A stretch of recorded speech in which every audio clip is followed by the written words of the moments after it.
I live alone, but I don't want my kids moving in with me. It was just past 6 a.m., and the sun was slipping through the kitchen blinds in that quiet, golden way it always does this time of year. The kettle whistled softly, a familiar sound in a house where most things are just the way I like them, slow, simple, undisturbed. I sat at the little table by the window, a chipped mug between my palms, listening to the creaks of the floorboards settling, the hum of the refrigerator, the nothingness in between. It's funny how silence, once feared in our younger years, becomes a kind of companion when you reach a certain age. A good silence, one that lets your thoughts breathe. That morning, I got a call from my daughter. She was gentle as always, but her voice carried the same concern I've heard more often these days. She'd been talking to her brother, and they were just thinking, that maybe one of them should come stay with me for a while. Just to make sure everything's okay. Just to keep me company. I smiled when she said it. I thanked her. And when I hung up, I looked back at my kitchen and whispered, almost to the walls themselves, but everything is okay. You see, there's this idea that as we grow older, our lives naturally shrink, our circles, our needs, our independence. That we'll grow tired of cooking for one, watching TV alone, folding a single set of laundry. That we must crave the noise again, the movement, the company. But here's the thing, I've done all that. I've raised a family, packed lunches, refereed arguments, folded mountain after mountain of laundry. I've poured myself into motherhood, wifehood, daughterhood, every kind of hood you can imagine. And now, I've come to a season of life where the quiet isn't empty. It's full. Full of memory, of peace, of finally being allowed to just be. I know their hearts are in the right place. I know when they offer to move in, it's not about control or pity. It's love, wrapped in concern, wrapped in a bit of fear that something might happen when they're not looking. But I need them to understand something. Maybe something that only comes with age. Living alone isn't something that's happened to me. It's something I've chosen. And I chose it not because I want to be far from them, but because I finally want to be close to myself. There's a difference between being alone and being lonely. And that's what I want to talk to you about today. Because sometimes the greatest act of love we can give our children is the permission to live their lives fully, and the courage to live ours without leaning too hard on theirs. You don't spend 30 or 40 years building strong, kind, capable human beings just to become the anchor that keeps them from drifting forward. I think back to the countless nights I stayed up helping with homework, patching up broken hearts, or sitting silently on the edge of a bed during one of those teenage storms that pass only when they're good and ready. I did all that not just because I love my children, but because I wanted to raise people who could one day stand on their own 2 feet, and they did. They left the nest, maybe a little shaky at first, but they flew. Careers, marriages, houses, kids of their own. I've watched them build lives with strength and tenderness, and I couldn't be prouder. So how strange would it be, how unfair, if after all that, I clung to them in a way that kept them from living it. There's a lie we sometimes tell ourselves as we grow older, that our usefulness fades. That if we're not needed in the same way as we once were, then we're somehow less important. But I don't believe that. My role may have changed, but my worth hasn't. I'm still their mother, still their rock, just not their roommate. And that's a line I draw not from pride, but from purpose. Because when you've done the hard, holy work of letting your kids go, you owe it to both of you not to undo it out of fear or loneliness. I want them to visit me because they want to, not because they feel responsible for keeping me company. I want to be a safe place to land, not a permanent detour in their journey. I raised them to live without me. That's a bittersweet truth, but it's also one of the greatest successes of my life. There's a particular kind of peace that comes with living alone. Not the kind that makes you feel invisible, but the kind that makes you feel seen. By yourself. I used to think silence would scare me, that the empty rooms would echo too loudly, that without the footsteps, the slammed doors, the laughter bouncing off the walls, the house would feel like a shell.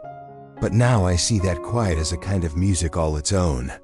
The click of the stove when it turns off, the soft thud of a book closing, the rustle of wind outside my bedroom window.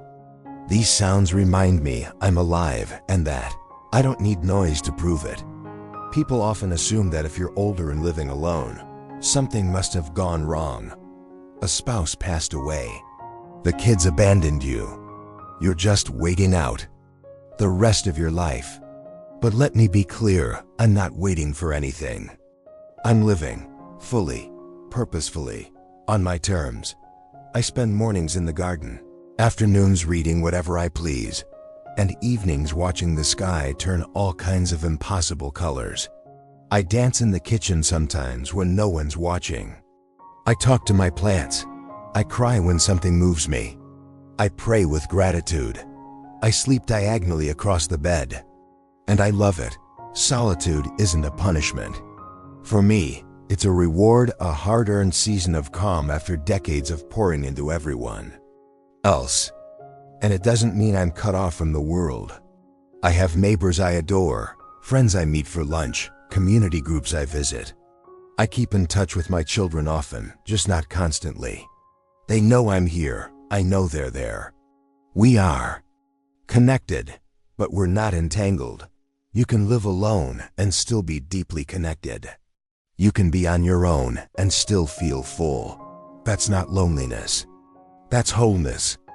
There's nothing quite like seeing your grown kids walk through the door with bags full of snacks, grandkids in tow, and stories from their busy lives spilling out faster than you can keep up. I cherish those visits, their hugs, their laughter, the way they make the house come alive again. But I also love when they leave, not because I don't want them around, but because I want to return to the rhythm of my life. See, when your kids come to visit, you pull out the good towels, you make the special meals, you dust off the board games, and you rearrange your week just a little to make it all work. It's joyful. It's meaningful. It's love in action. But it's also temporary, for a reason. When those visits turn into something indefinite, when they say, "We'll just stay a while," or "Maybe it's best if we move in with you," the energy shifts. Suddenly, the space isn't just mine anymore. I'm not just sharing a meal, I'm sharing control of my kitchen, my TV remote, my bathroom counter, my bedtime. Living together sounds sweet in theory, but in practice, it means I'd be waking up to someone else's schedule, explaining why I put the cereal in the fridge, justifying why I still climb on stepstools to get what I need, listening to well-meant suggestions about how to make things easier. Even love can feel heavy when it overstays. I don't want to be someone they manage or monitor. I want to be someone they visit and delight in. I want my home to be a haven, not a battleground of expectations. And most of all, I want to keep that sacred sense of autonomy that comes from walking through my front door and knowing that everything inside is my choice, my mess, my peace. So I say it with warmth, not resistance. Come visit. Come laugh, come share, come stay a while. But when it's time to go, go without guilt. And let me return to the life I've carefully, joyfully built, one quiet morning at a time. Let me be clear, I'm not trying to push my children away. I'm not asking for distance to prove a point. What I want, what I deeply want, is to keep our connection strong without sacrificing my sense of self. That begins with respect. As we grow older, people start speaking at us instead of with us. They assume we're forgetful, fragile, or too set in our ways.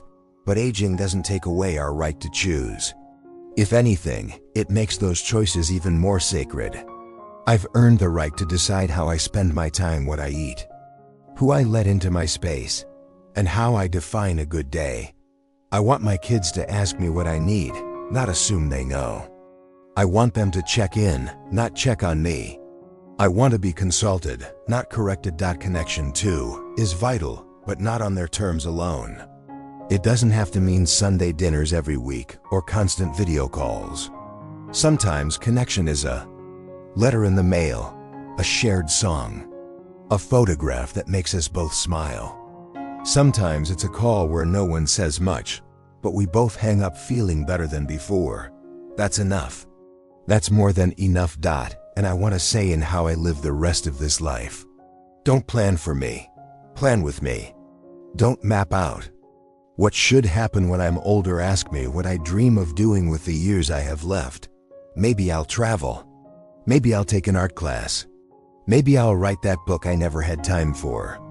Maybe I'll just spend more time watching the birds out back, sipping tea and smiling at nothing in particular. This stage of life isn't a sentence. It's a choice. A season I get to shape. So yes, I live alone. But that doesn't mean I want isolation. I want love that respects space. I want help that feels like partnership. I want conversations that honor the years I've lived and the wisdom I've earned, not ones that treat me like a fragile memory waiting to fade.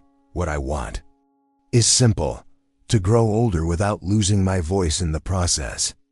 There's a powerful kind of freedom in sitting in a room that holds only you, your thoughts, and the quiet hum of a life well lived. It doesn't mean I'm done. It doesn't mean I've stopped hoping, growing, or loving. It simply means I've reached a chapter where peace has become my favorite sound, and self-reliance my most trusted companion. I know how the world sees aging. I've heard the whispers. She shouldn't be living alone. It's not safe, it's too quiet. But what they don't see, what they can't see, is the strength it takes to keep showing up for your own life when the world tries to shrink it down. To hold the pen when others want to write your ending for you. I am not a burden. I am not waiting for someone to rescue me from solitude. I am not sitting in this house wishing someone would come take over. I'm here because I want to be here. Because this space, this rhythm, this life, it fits me. And to my children, if you're listening, I want you to know this. You did not fail me by moving out, building your own families, or living your dreams. You did exactly what I hoped you'd do, and now, I'm doing what I must do, holding space for myself with the same tenderness I once held for you. You don't need to live with me to love me. You don't need to move in to prove that you care. All I ask is that you trust me enough to know when I say, I'm okay. I mean it, because I'm not fading, I'm evolving. I'm still becoming, even now, still laughing, still learning, still loving this life I get to call mine. So come visit, come celebrate, come stay a while. But when you leave, know that you're leaving me in good hands, my own, and I'll be here, in this quiet, beautiful, ordinary home, continuing to live exactly as I choose.